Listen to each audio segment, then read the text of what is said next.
Good morning everyone, welcome back to another video lecture. So, imagine this scenario. May nakilala ka sa online or maybe dynamic duo kayo ng foreigner partner mo. So, one day sinabi niya sa'yo, babe, I love the Philippines so much. I want to buy a 500 square meter beach house lot in Palawan City. Wow, no? Using my own money under my name. Diba? Mapapasana all ka na lang talaga eh. So, but wait, bago pumirma sa deed of sale, unang tanong natin, legal ba yun? Can a foreigner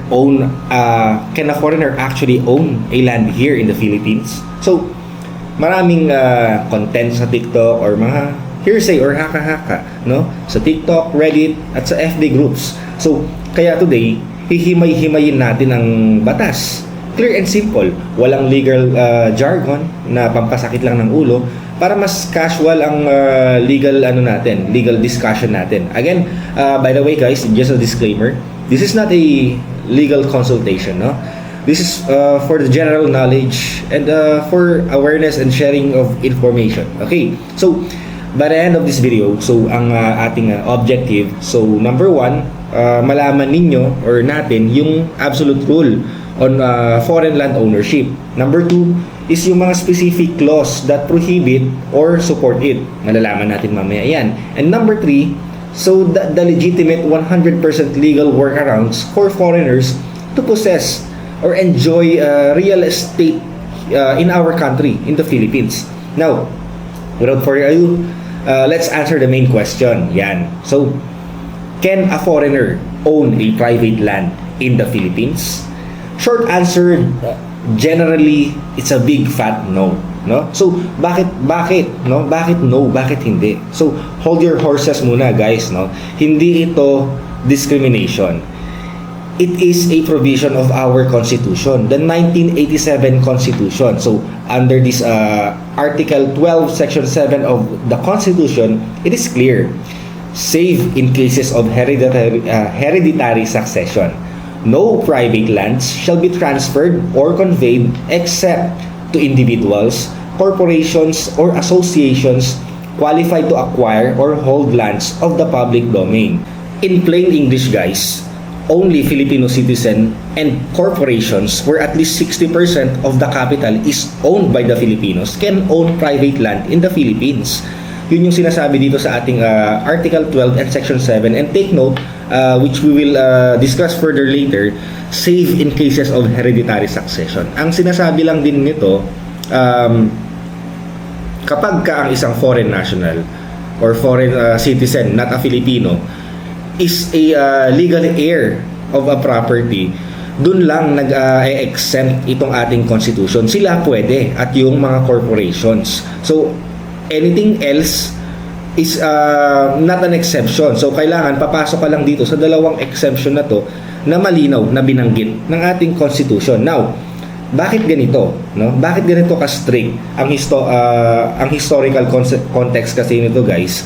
Ang purpose ng constitution natin, ng constitutional provision na to, is to preserve the national patrimony, no? Ayaw ng founding fathers ng ating constitution na bilhin ng mga ultra-rich foreigners entities ang buong Pilipinas habang ang Pilipino ay nawawalan ng sariling lupa. Fair point, di ba? Imagine Elon Musk, Jeff Bezos, o di ba? So, actually kaya nilang bilhin majority or malalaking parts and portion of lands here in the Philippines. So, yun yung pinoproteksyonan ng ating constitution. Though ganito sa bansa natin, hindi tayo ganun ka yaman tulad ng ibang bansa, but still ang pinaka-core natin as a Filipino is also our land, no? Our national patrimony. Yun yung pinoproteksyonan. Kasi dito na rin manggagaling yung identity natin. So, paano na lang kung 70% ng ating lands is owned by a foreign national? Can we still call ourselves Filipinos? Diba? So, that's for another topic. Now, are there exceptions? No? Again, rules are rules, guys. Rules are rules, but in law, every rule has its exception. So, let's look at the specific legal grounds. So, number one, the only exception to land ownership, hereditary succession. Sabi ko nga sa Article 12, Section 7, may words na save in cases of hereditary succession. Meaning, kapag ang isang foreigner ay nakapagmana, no? Nakapagmana ng lupa sa pamamagitan ng intestate succession, ibig sabihin namatay ang Pilipinong magulang or spouse without a will, or at statutory heir ang foreigner sa ilalim ng ating civil code, pwede niyang i-inherit ang lupa. Take note, intestate succession by operation of law. Hindi testate na gawa-gawa lang ng nagagawa lang ng ng last will and testament, so para lang maipasa sa lupa to a foreigner, para maipasa yung lupa to a foreigner. So hindi po yun, it's an intestate succession. Ibig sabihin, kahit yung foreign national, he or she has got no choice, but to accept, but to succeed the estate. Kasi nga, it's an operation of the law. Kailangan mangyari yon. It's not like the last will and testament na yung mismong may-ari ng property or yung yumao yung gumawa. It's a different scenario. Okay, paano naman for former natural born Filipinos? Yan, ang sumasaklaw dito BP 185 and RA 9225. So hihimay-himayin natin to para mas madali tayo matutunan tong lectures na to, and also to our Gen Z listeners. Okay, so kasi ang batas dapat naiintindihan ng lahat yan, even at your youngest age. So mas magandang clear sa inyo yan. So remember, ignorance of the law excuses no one. Okay, so ano naman kung dating Pilipino pero naging citizen ka ng ibang bansa, for example American or Australian or Canadian citizen ka na. So may magagandang balita para sa inyo. Under batas pambansa bilang 185, former natural born Filipinos can acquire land. Okay? But with limits. So ano-ano itong limitation na to? No, up to 1,000 meters lang po kapag residential land in urban areas. Ibig sabihin, kung nakatira ka sa mga syudad, mga city like Olongapo City, and parts like NCR, yan, Davao City, or basta city, nasa city ka or urban areas, you are allowed to own up to 1,000 square meters for under batas pambansa bilang 185, and for residential purposes yan. Now, kapag rural areas naman, for example sa probinsya, like here in Zambales, so up to 1 hectare in rural areas, meaning 10,000 square meters yan. Naku, napakalaki niyan, for a residential. Pero yun kasi ang sinasabi ng batas. It's the word of the law. Wala tayong magagawa doon. Yun yung inalaw nila. Now, at extended pa yan, itong mga exemptions natin, meron kasi tayong tinatawag na RA 8179, for commercial use. Ang binibigay naman dito, up to 5,000 square meters in urban areas. Laki. 5,000 square meters in urban areas and 3,000 hectares in rural for business purposes. Kung business ang objective mo, ang gagawin mo sa property, ayan, you will fall under the limitations and the provisions of Republic Act 8179. Ngayon, just a tip. If dual citizen ka, eto meron pa. Under RA 9225, kung familiar ka dito, the Dual Citizenship Act, reacquired mo na ang full rights ng isang Filipino citizen. Meaning, no limit sa pagbili ng lupa. It is as if hindi mo naman talaga nawala yung citizenship mo. Again, 185 applies to those former natural-born Filipino citizen. Ibig sabihin, former, hindi na sila Filipino, basta pero ang requirement natural-born citizen siya. It does not require to have an oath of allegiance na mag-o-oath ka ulit for citizenship. No, kaya nga may limit itong 185. Dito naman sa 9225, since dual citizenship ka, so meron kang oath of allegiance, so reacquired mo kasi yung citizenship mo, kaya walang limit, walang limitations dito.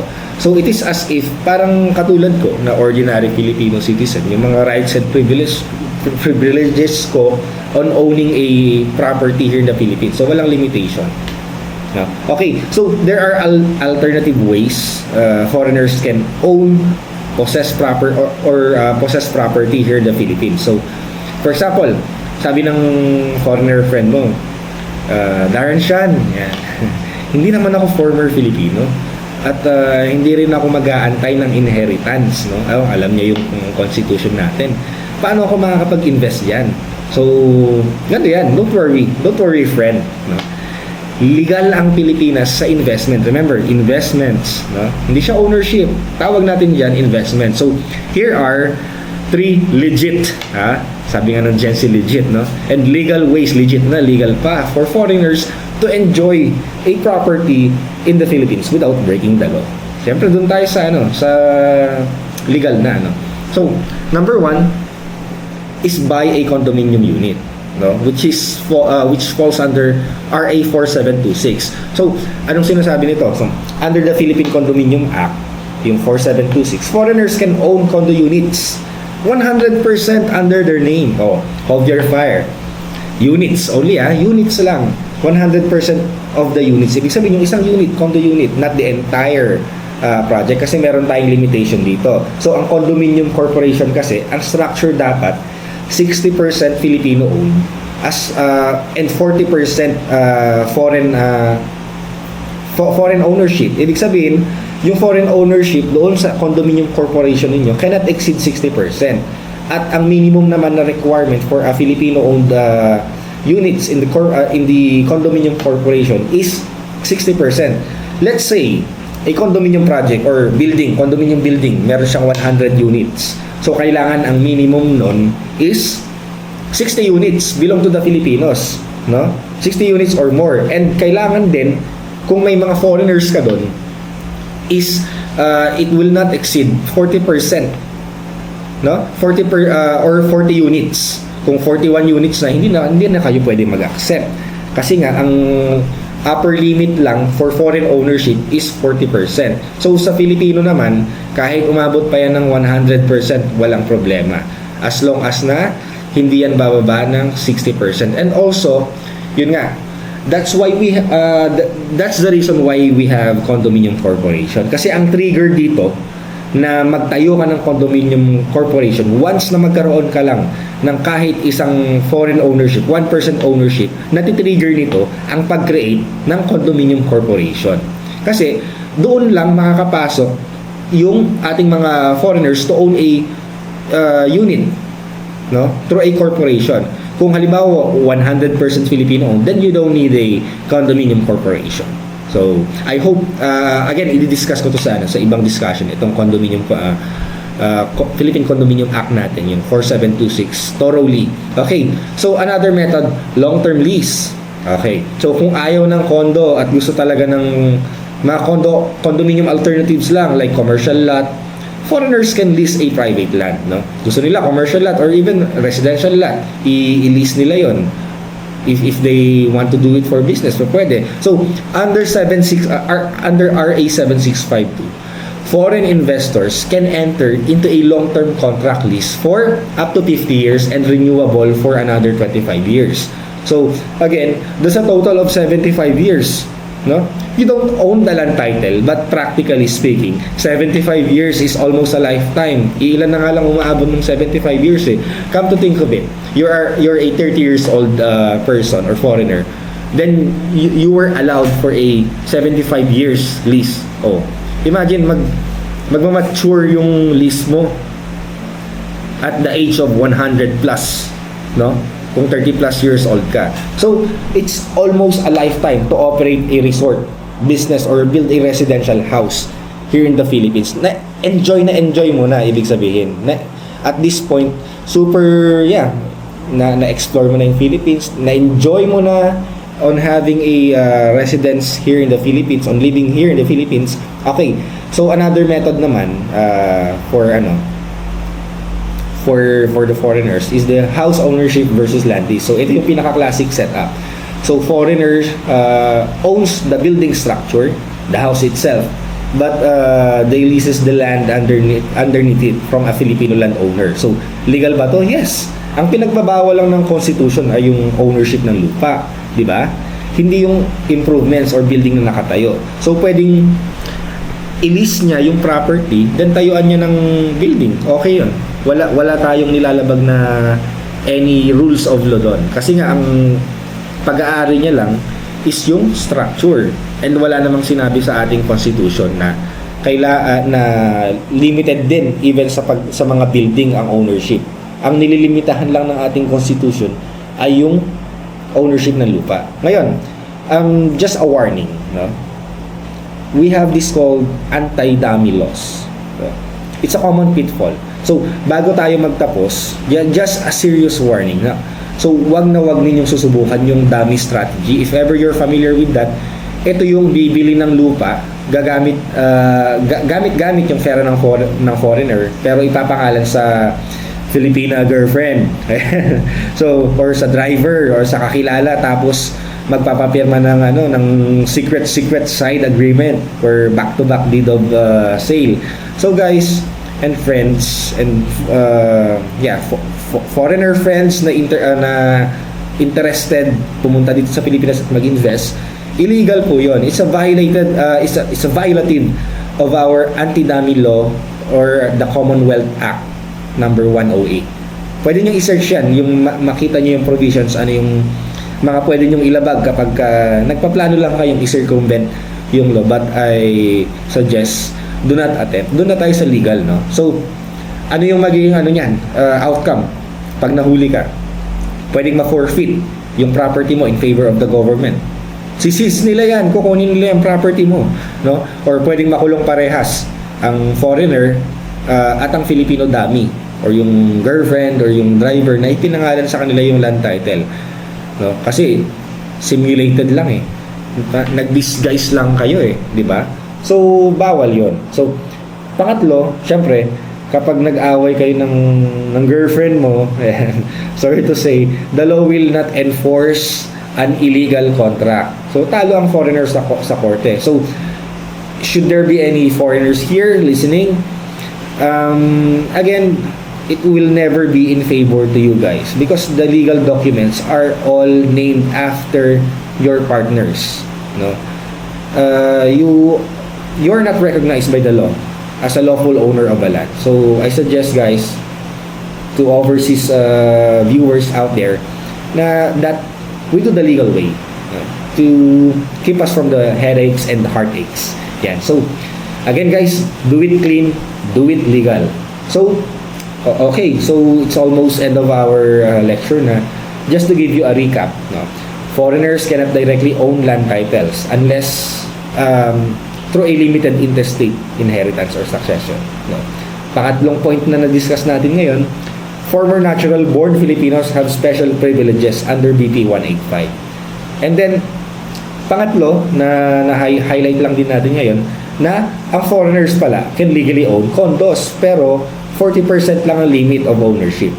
And also, they can execute a long-term lease contract up to 75 years or own a house, then lease the land. So, those are the ways na a foreigner can own a property or someone possess a property here in the Philippines. Okay, so I hope naging malinaw sa mga viewers natin. If not, if may mga clarifications tayo or any hindi related sa topic na to but still related to real estate, just comment it and then maybe I can make a video answering your question or I can reply on your questions on the comment section below.